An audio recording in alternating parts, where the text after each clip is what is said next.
Jump off that exhausting hamster wheel and into balanced living with Dr. Marissa. Promise you joy in the mystery. Dr. Marissa, also known as the Asian Oprah. Her mission, to be a beneficial presence on the planet. Her purpose, to be your personal advocate to live, laugh, love, learn. Her life motto, don't die wondering. Take back your life with Dr. Marissa Pay.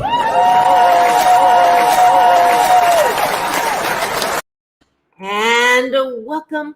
You are tuned into Take My Advice. I'm not using it. Give balance with Dr. Marissa, the morning show here on NBC News Radio, KCAA, AM 1050, FM 102.3, FM 106.5, and streaming everywhere.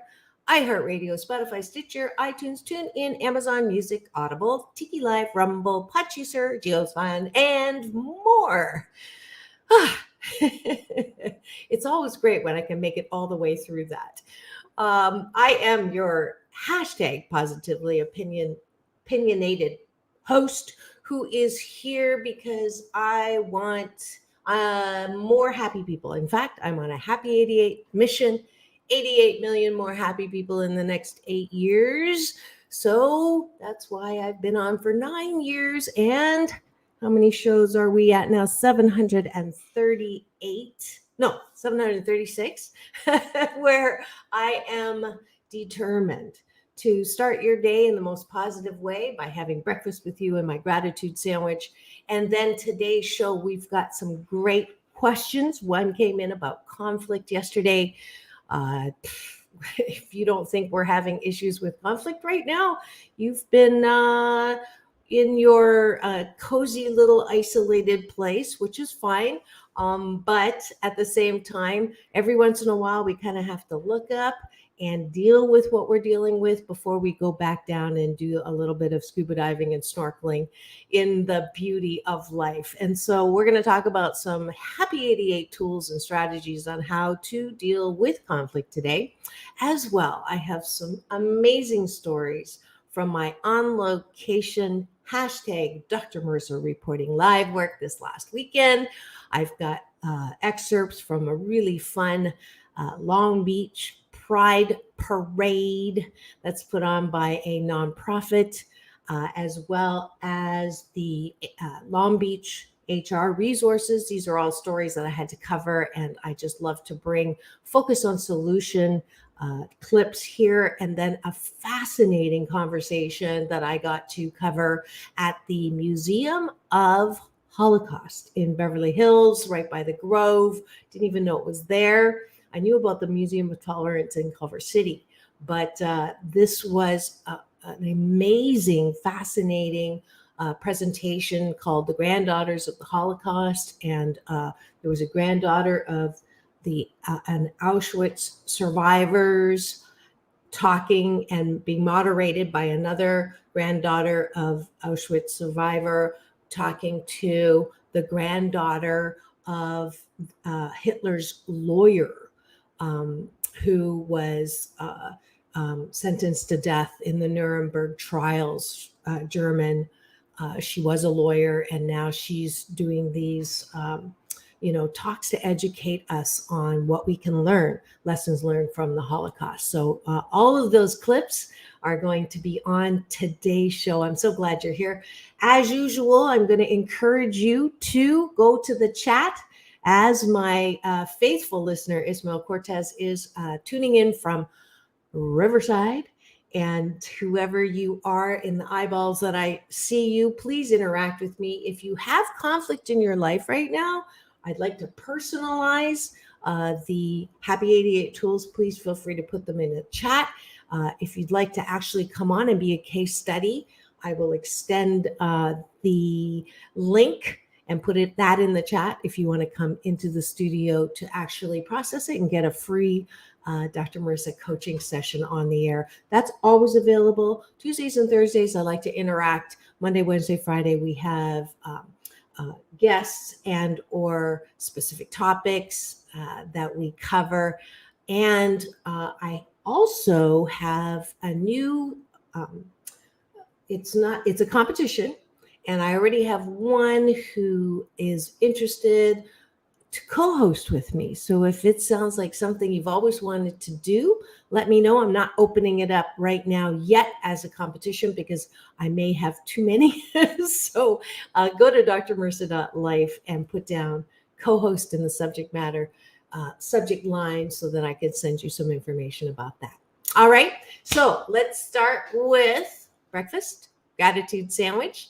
I am going to practice my hashtag Blissipline with you. I hope you do the same. Please do put your comments in your gratitudes in the comment section, or turn to the person beside you who's in the car right now on the way to work on my AM FM channels with KCAA, and specific things that you're grateful for. And why gratitude in the morning? Because it's like that spoonful of medicine that makes what is that? Spoonful of medicine makes I don't even know bad things go down, but that's from Mary Poppins. And I just know that when I start my day with gratitude, whatever comes, I'm cool. I'm good. I'm gonna have a great day no matter what. So I'm specifically grateful for hot showers. Not everybody has them, and I really, really love them. And I don't know if Sam, you want to jump in? You don't have to. I make him do this on Thursday. But okay, cool. Then Ismail, if you want to play along, you can type your gratitudes in the chat. I'm grateful for my sight, that I can see, even though no, you know what? I'm not going to say even though. I'm just going to be grateful that I can see. I'm grateful that I can taste. I'm a big foodie. I love good tasting food. I love trying new things with, with some caveats. I'm not, what was that TV show that would challenge you to do like really scary things, and it would have you eat things like cow balls or centipedes or stuff like that? My memory. I'm out of disk space. I need a new hard drive. But so I love my sense of taste. I'm grateful for that. I'm on number 4. I'm grateful for the ability to bike ride on the bike path that's right here in front of me. I'm grateful that my past guest, multiple time guest, is coming to California. We're going to go bike riding with his family here on Saturday. TM Garrett, who was the former KKK in Europe leader, now peace activist, who's also converting to Judaism. He's going to be speaking at Mount Sinai Temple. Go to tmgarrett.com for more information on that. I can't go because I have plans, but he's coming down with his family. So I'm grateful for that fun that's going to happen on Saturday. I'm grateful that I get to go back out on the water because my toes are healed. That's number 6. I'm grateful that I love making little video clips. And the last one is that one of my video clips on TikTok has hit 187.9 thousand views.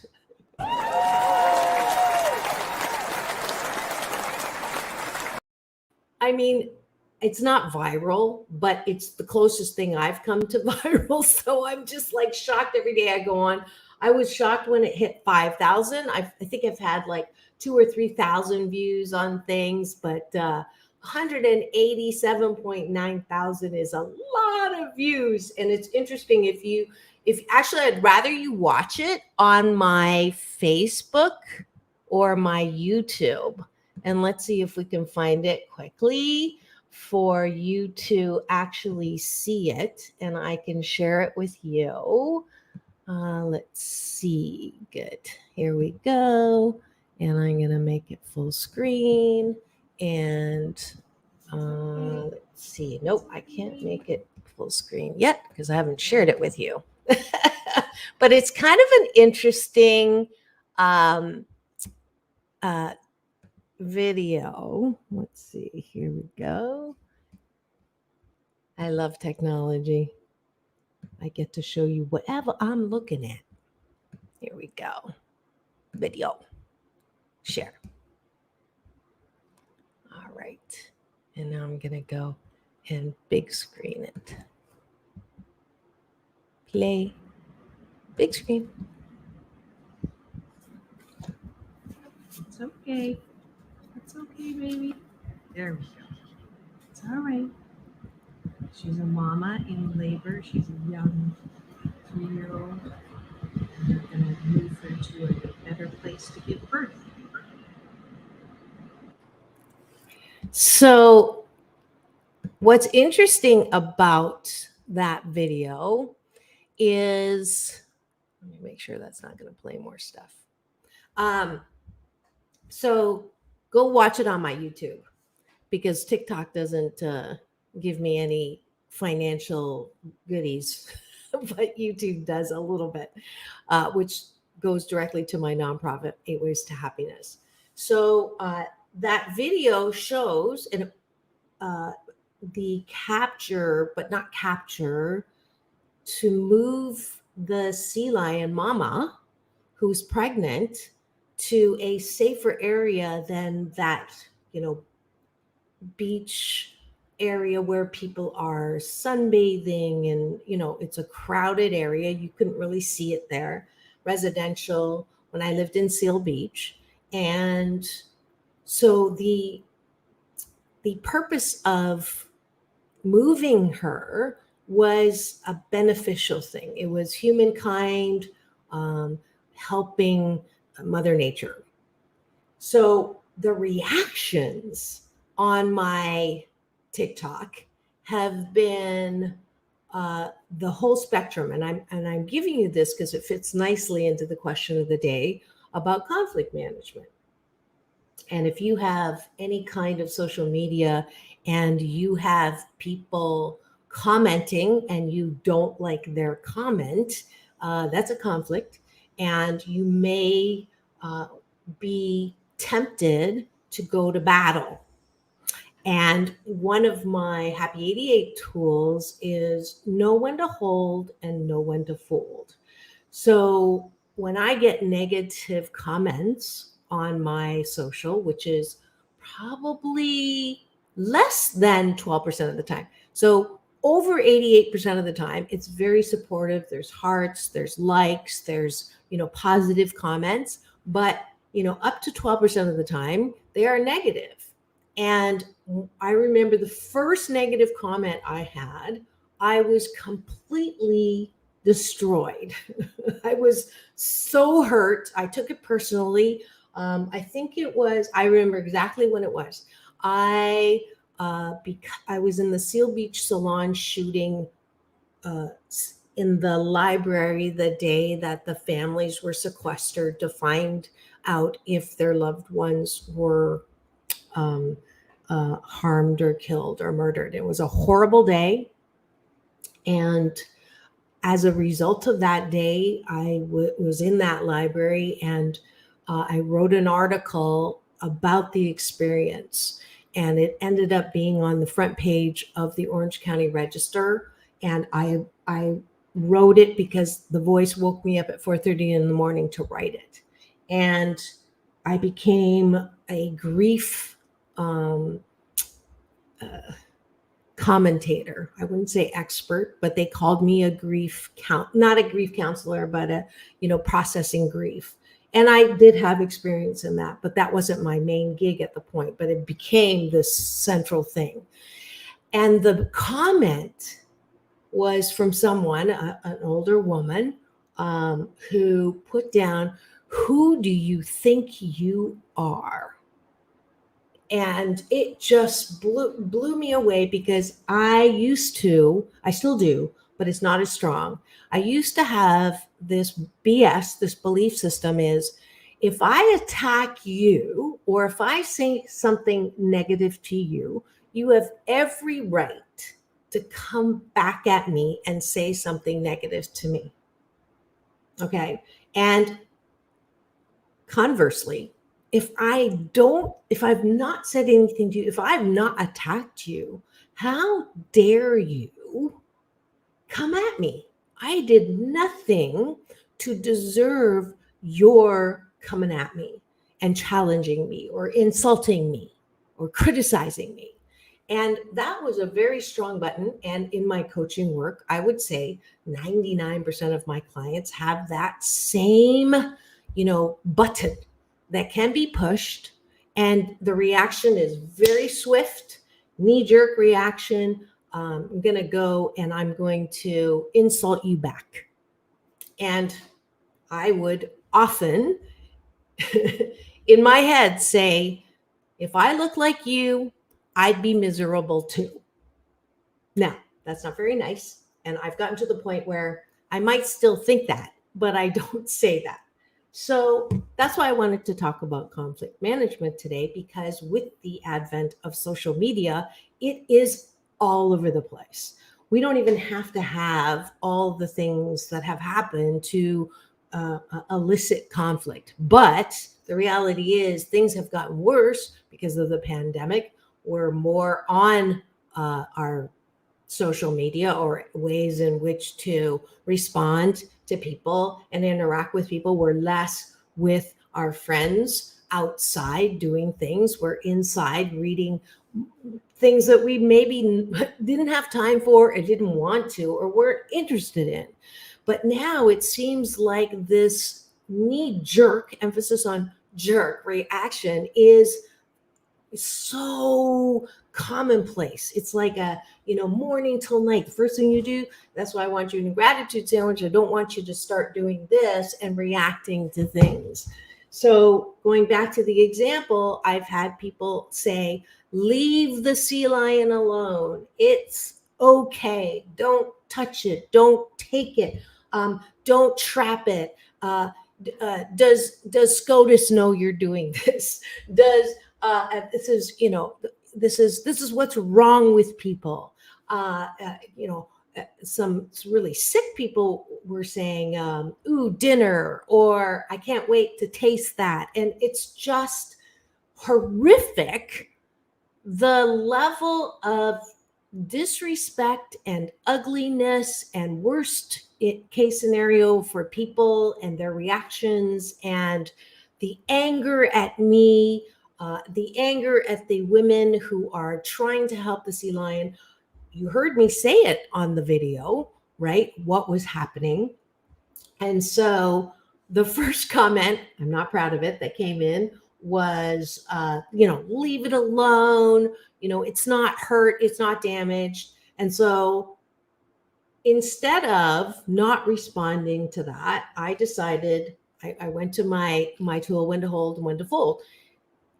I got defensive, and I before I could think about, is this the hill I want to die on, which is another tool, I did write that I tried to do it in a tone that wasn't defensive. And I said, I explained the situation on the audio, and I guess you didn't hear it, or something to that effect. I wanted to say, obviously you're not listening to, or maybe I did say that. Obviously you're not listening. You have to go to TikTok to see if I'm telling the truth here.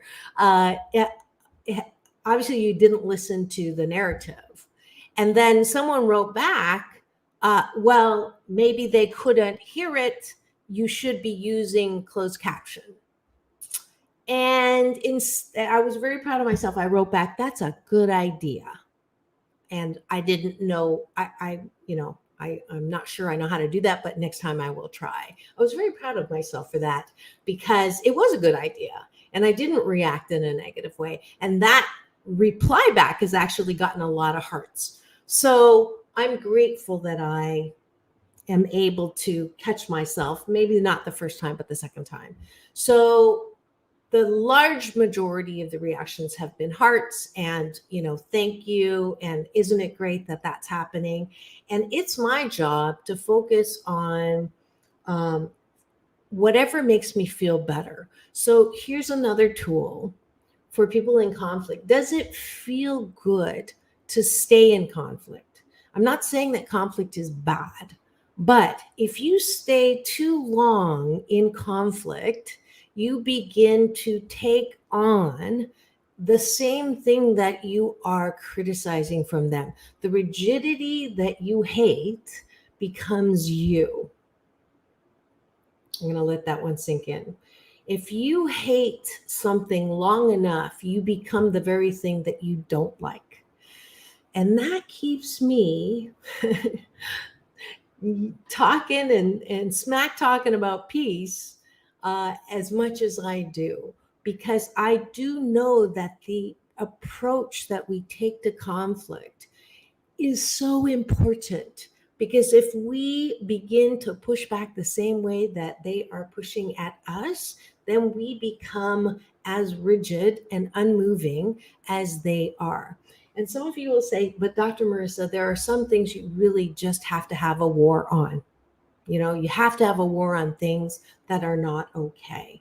And the only problem with that, and I take from my teacher, Abraham Hicks, law of attraction, different than the secret kind of law of attraction that I've had a lot of those teachers on. And it's a level of law of attraction that's deeper than just, you know, sitting and imagining material things coming to you. Nothing, you know, wrong with that, but it's at a different level. It's that level that says the more you focus on something, the more of it you will see. The more you focus on something, the more you will bring that to you.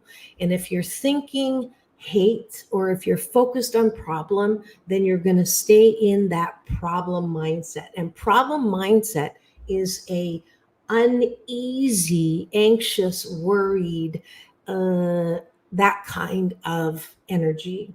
And that will sustained, it's a stress builder, not a stress buster. It will sustain in your body and hurt your immunity system. This is not just me. You know, this has been proven over and over again by leading medical, Mayo Clinic, Harvard Medical School, studies after study after study, that if we stay in that dis-ease with life, we begin to take on those medical issues, medical symptoms, medical diseases, dis-ease. Oh, I didn't even make that connection. Dis-ease is the disease. Dis-ease means not in ease, right? God, I love wordplay. Dis-ease is a disease, and it will lead to a disease. So when we are problem focused, when we're angry with what's going on, when we're resentful, when we're angry, when we hate when someone criticizes us, when we hate when someone does and says something that just bothers the living bejeebies out of us, and we react out, we're hurting ourselves. And that, my friends, is against my Happy 88 vision, which is why we try to focus on solutions. So if you are in a current conflict with someone in your social media or in your family, let's bring it closer. There's families being torn apart right now because one is pro-Trump and one is not. One is pro-abortion and one is not. One is valuing diversity and ending racism, and one is not. One is MAGA, one is QAnon, one is... So there's so many ways right now in which we are in conflict. Friends that disagree fundamentally with everything that you believe, and you spend so much time trying to convince them that you are right and they are wrong. Now, so I've covered a couple of Happy 88 tools. When to hold and when to fold. Is this the hill you want to die on? My favorite one is, before responding, ask yourself 3 questions. Is it true? Is it kind? And is it necessary? So what I've been doing on that TikTok video is not responding to anything that I disagree with and hurting those things that I do. Now, I'm not taking anyone to battle, but I am acknowledging those people who believe and agree with me because it feels good. And I'm not reacting or trying not to react to those people who don't believe and allowing them their BS, their belief system. Can I allow that, knowing I can't change it? So that is another big tool called the serenity prayer. And actually, I didn't do this last time. I put a little bit of music. I wasn't planning on doing this, but I put a little music below the words from the serenity prayer because I love it so much. So let's see if I can. I haven't done this in a while. God grant me the serenity to accept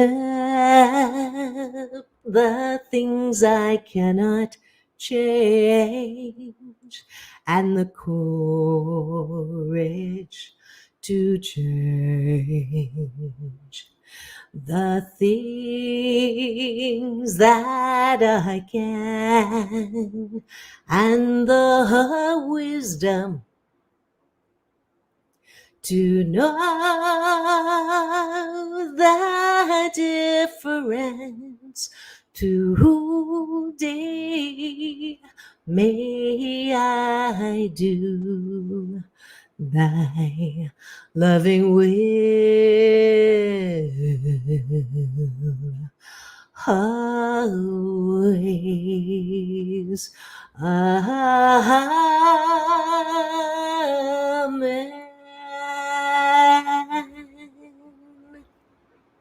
I hope you like that. I'm going to give myself a...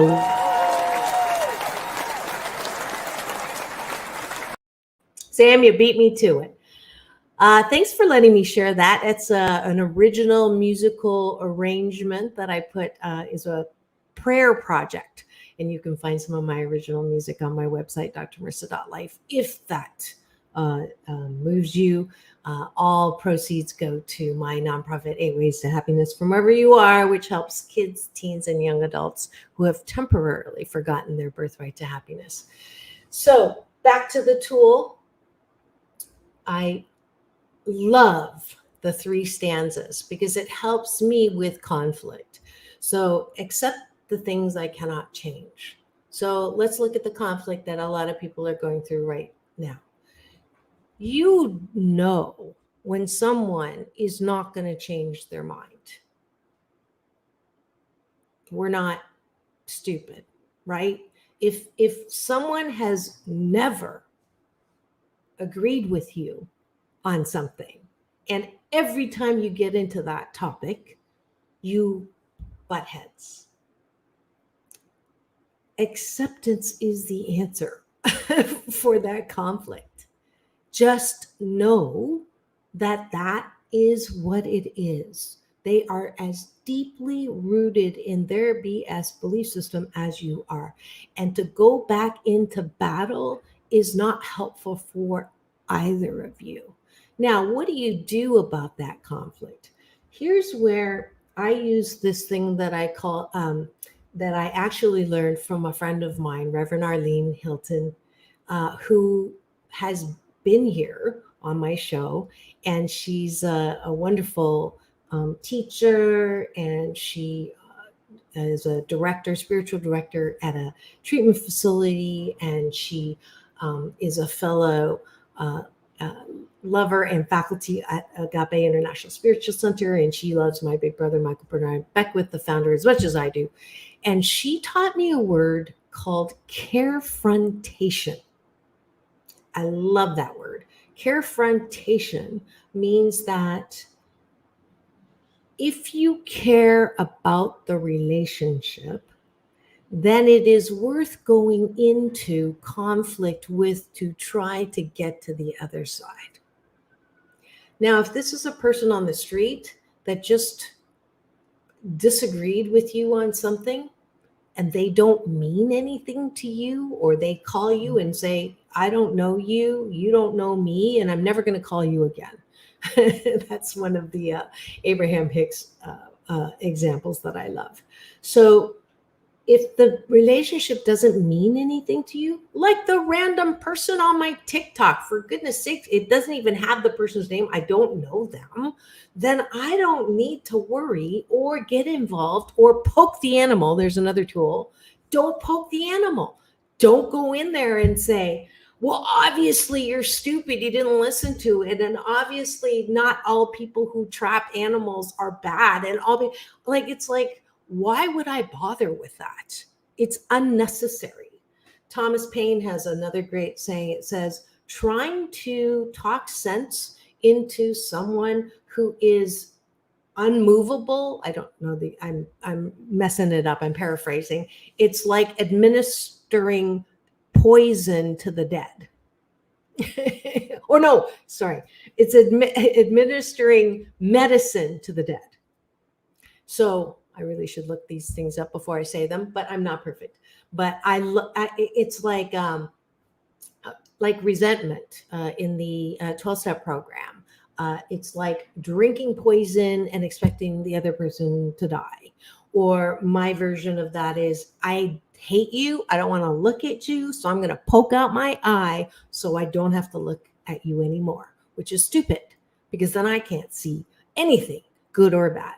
So if you know that someone is never going to agree with you or almost never going to agree with you, and you don't care about them because they're not in your life, they're just a random person, then accept it and leave it alone. Let it go. Let it go. Let them go. Right? Let my people go. So don't even go there. Now, if it's a person that you care about, and I don't know about you, I used to teach conflict management as a course at UCLA for the MBA students. That was a course that I taught. I taught it at Antioch. I taught it at Boston University. I am a retired professor, by the way, taught for 10 years. And that was my core class, one of my core classes. Do you think teaching that I would be comfortable with conflict? Heavens no. I don't like conflict. I don't like the feeling of being in conflict. I don't like confronting. I'm the, you know what? We don't need to talk about this, but see ya.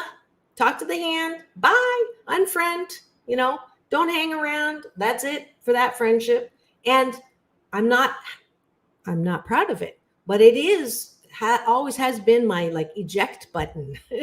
Just not deal with it. But you can't do that when it's people who you have a relationship with, either professionally or personally. So, I had a confrontation last night with my beautiful, wonderful daughter. We are kind of like oil and water sometimes, and it's not easy getting on the same page. We both have to stay there in the discomfort to hash it out, to understand where the other person's coming from, even if we don't agree.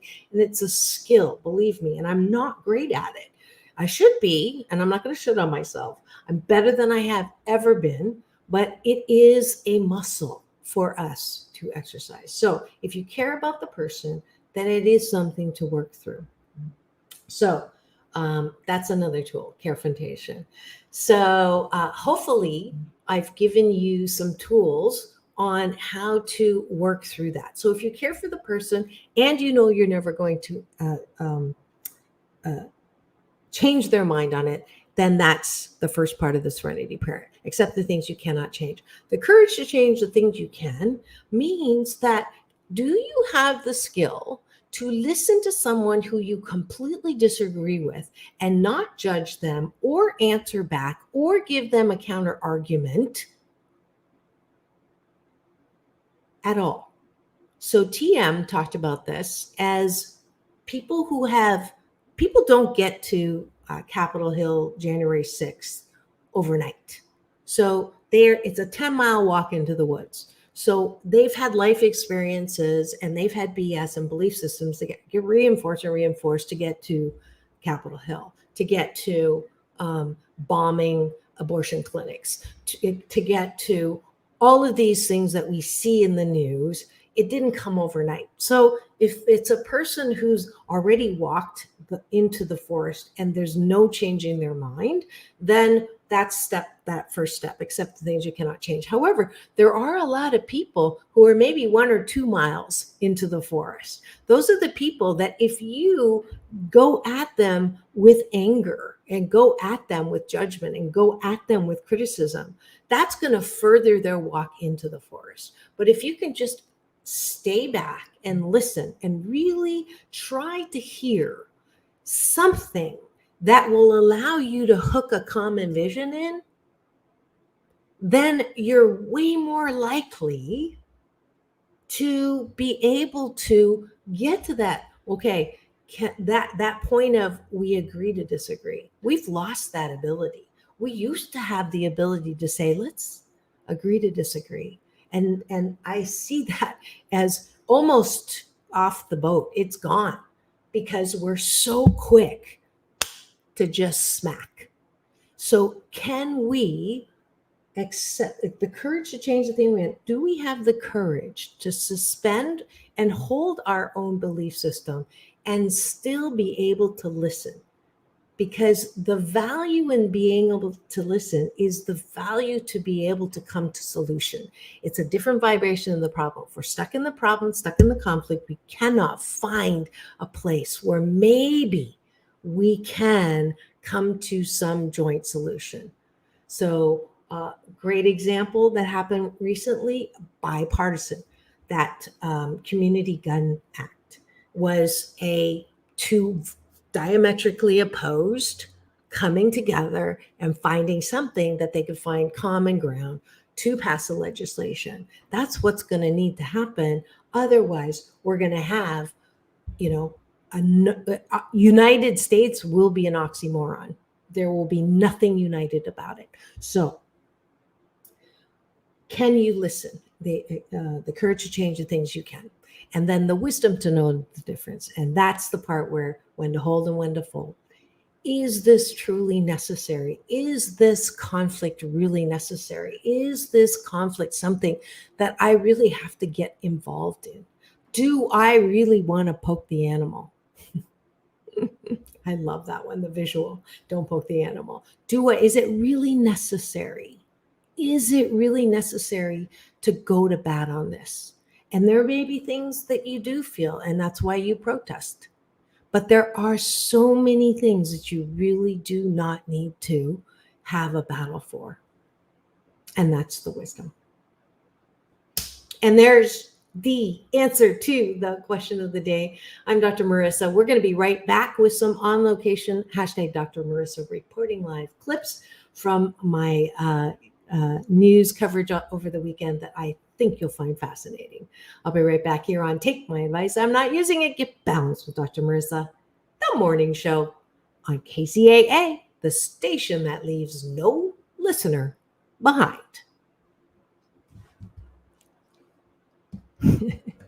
I think Sam went to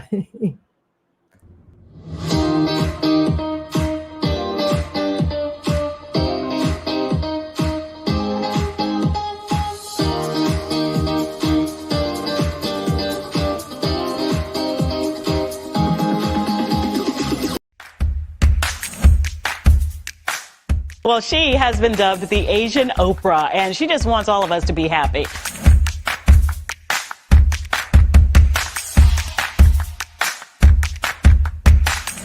Dr. Marissa, aka the Asian Oprah, says the most important thing you can choose is choosing to be happy. You are tuned into my weekly talk radio TV show called Take My Advice. I'm not using it. Get balanced with Dr. Marissa.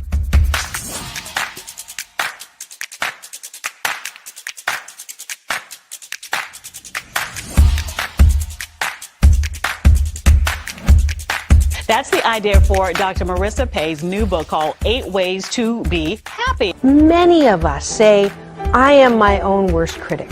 Nobody's harder on me than I am. And my response to that is, stop it.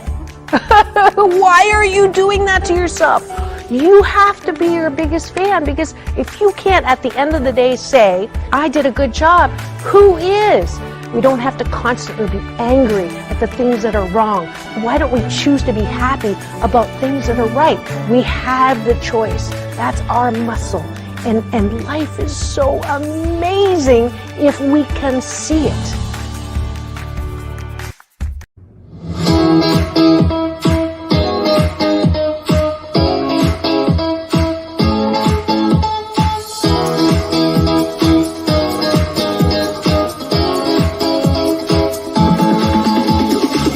Take back your life with Dr. Marissa Pay. And welcome back. You're tuned in to Take My Advice. I'm not using it. Get balanced with Dr. Marissa, the morning show here on KCAA, NBC News, CNBC News, and NBC Sports Radio Station, AM 1050, FM 102.3, FM 106.5, and streaming everywhere, including iHeartRadio, Spotify, Stitcher, and my YouTube channel. Free subscribe there. We're now at 261,000 views. So grateful to you all. And you can get my red carpet playlist with my interviews with all the guys from Chips and Happy Days and The Temptations and Halle Berry and John Travolta and even Kevin Costner, which I put up on the reels. Thanks for all of that love. And we're back to, as promised, here is some on location and Dr. Marissa reporting live clips to show you the good things that are happening around our planet. Captain America! And good afternoon. This is Dr. Marissa reporting live. You know me as the Asian Oprah, and you know I like to balance out all the bad news that's out there with some good news and information that might be helpful to you. If you could introduce yourself and tell me why we're here. Hi, my name is Leif Martin. I'm Public Information Specialist with the Public Health Emergency Management. And today we're here at the Summer Health Resource Fair. It's a 3-part series of events. We're raising awareness on resources and services available to people with disabilities and access to functional needs, and increasing access to COVID-19 resources such as vaccines and at-home tests. Fantastic. And you're offering this free to the public in Long Beach today, tomorrow, and the next day. Yes. Today, where are we? We're at Ramona Park from 2 to 6 today. And then tomorrow we're going to be at Long Beach City College Pacific Coast campus from 10 a.m. to 2 p.m. And then on Sunday we're going to be at the Museum of Latin American Arts from 10 a.m. to 2 p.m. Fantastic. And I'm just going to show what's in my background here so people can see. There's COVID testing, free COVID tests, but this is fabulous. Thank you for what you do. Thank you. This is what I do at the end of every show. Peace in, peace out. You can just World peace Google through inner peace. Health. Thank Love you it. so much. Thank you. There's so many resources around. Fantastic. Every single city has them. And this was a wonderful. I want to say thank you to our recreation and park staff for all of their work. And I just want to welcome you today. Have fun. Enjoy the park. Enjoy the flowers, the trees, the breezes. This is where we come together as community, and we are celebrating India, and we are very excited. So on behalf of all of the staff from Recreation and Parks, thank you and welcome to Echo Park Lake. The Lotus Festival, first time since COVID. Again, there's so much that our taxes are helping with that I think people don't realize. Now I would like to invite MC of this opening segment, Mansi. I kind of feel I got recognized. Mansi Bhera is an Indian-born stand-up comedian, filmmaker, and engineer from USA. She has performed more than 250 plus shows around USA, including shows with Javed Akhtar, Ayushmann Khurrana, Jonita Gandhi, Abhishek Upmanyu, etc. She has started stage with several international comedians. She Apparently I'm on their TV. including Missing Performance is called Kathak Downtown at the park. And I just got asked to get an interview In a fast by way. another Marissa reporting live, always trying to balance out bad news with good news. Bye guys.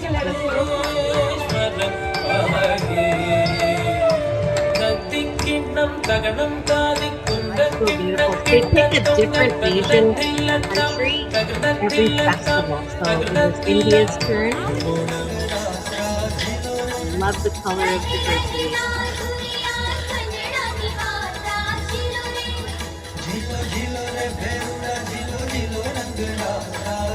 So beautiful.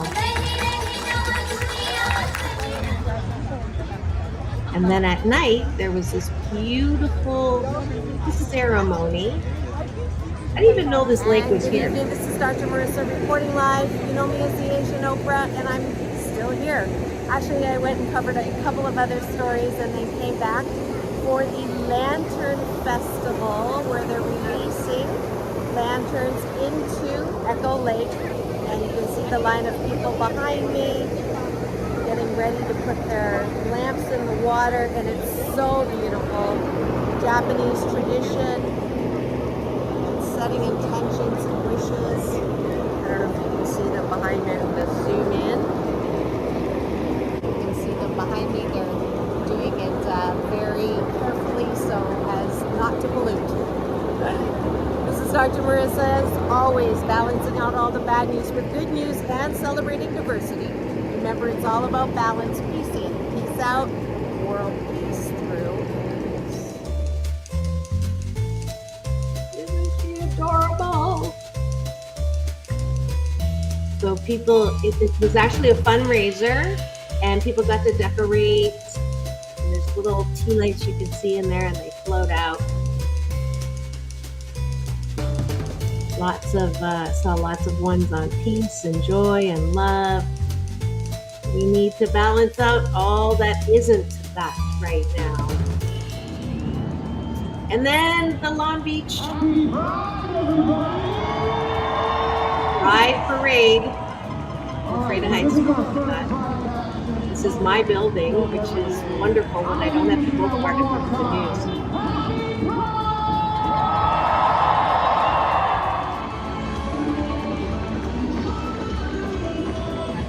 Bird's eye view. Front row seat. Isn't that cool? Nice cheer team.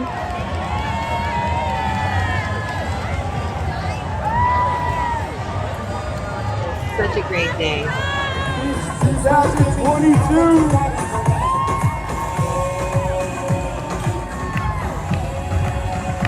There's joy.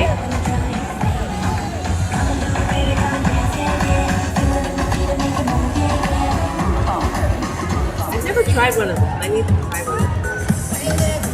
The Stoker was my favorite part.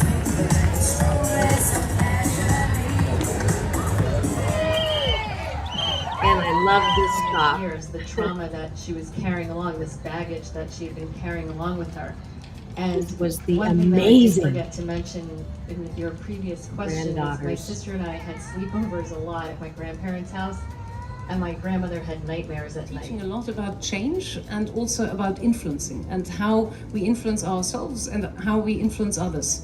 And it became clearer and clearer to me how my grandfather is a symbol of actually everything going wrong psychologically. You know, all the wrong steps you could take without noticing he did take. And I want to write a book. I've written a number of books, but I want to write one about how to avoid becoming a war criminal and how to avoid being hanged, because I think there are so many lessons out of the wrong decisions he made. He allowed himself to be anchored by wealth. I want to earn 1,000 marks a month. Brigitte, wouldn't that be great?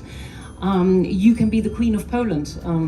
All these giving status, wanting money, wanting power, not comparing yourself with what you could be, but always comparing yourself to the other people you've started surrounding yourself with, and then saying, oh, they have better access to Hitler, and I want more of my own access. So he's become an epitome to me of failed decision-making, and also of someone who doesn't understand the bigger picture. Isn't humble actually in any way towards what he's been given. That's the one side. So I've started including some of it in my teachings. The other perspective is though that I think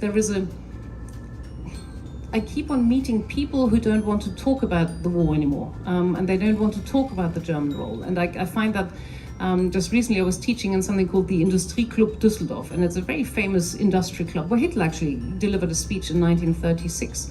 And got the industry onto his side. And it actually has a plaque remembering the death of the First World War, and then remembering the death of the Second World War, without a comment on the side, and we apologize hugely for all the crimes that we committed at that time. Nothing. And I posted that on LinkedIn as being appalled by it, and I got so many, I got some negative critics, sort of who were saying, why should we always chastise ourselves? Why should we always be negative about ourselves? So I think there's a big danger of people losing the connection. So I'm doing both. So on the one hand, I'm still just teaching and also wanting to earn money, and at the other time, I have the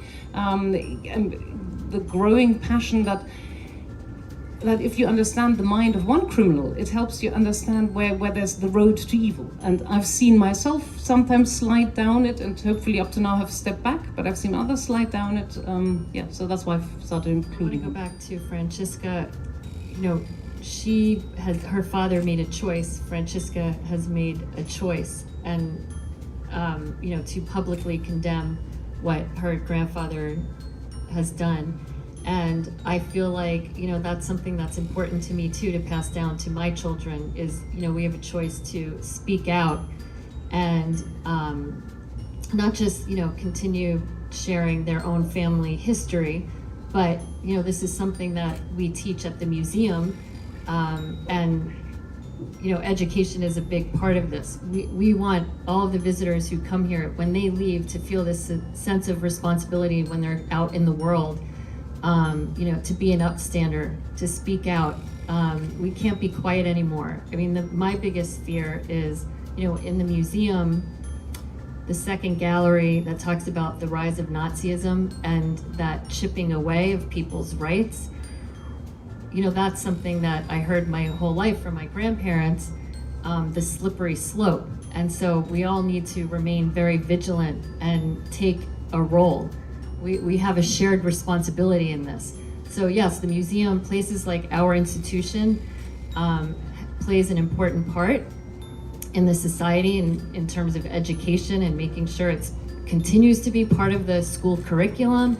We need to make sure the entire country mandates Holocaust education as part of the curriculum.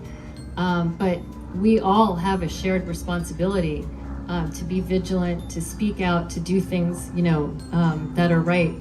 And we, we're at this time right now, pivotal time where, soon we'll be living in a post-survivor world. So how do we teach this history? And how do we continue to carry on survivors' voices and, make sure that history does not keep repeating as we mentioned earlier. That just blew my mind, and I'm so excited to tell you that both of the granddaughters, one of an Auschwitz survivor and the granddaughter of a man who was Hitler's lawyer, became governor general and was sentenced to death at the Nuremberg Trials. So they're both, we're organizing schedules right now. They're going to be live with me in studio. It was so fascinating, but lessons from the Holocaust at the Holocaust Museum.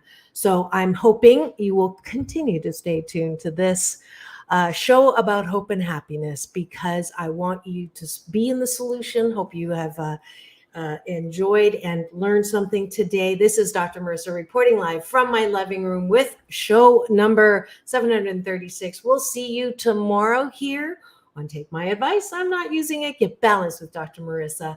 Now go and have the best day ever.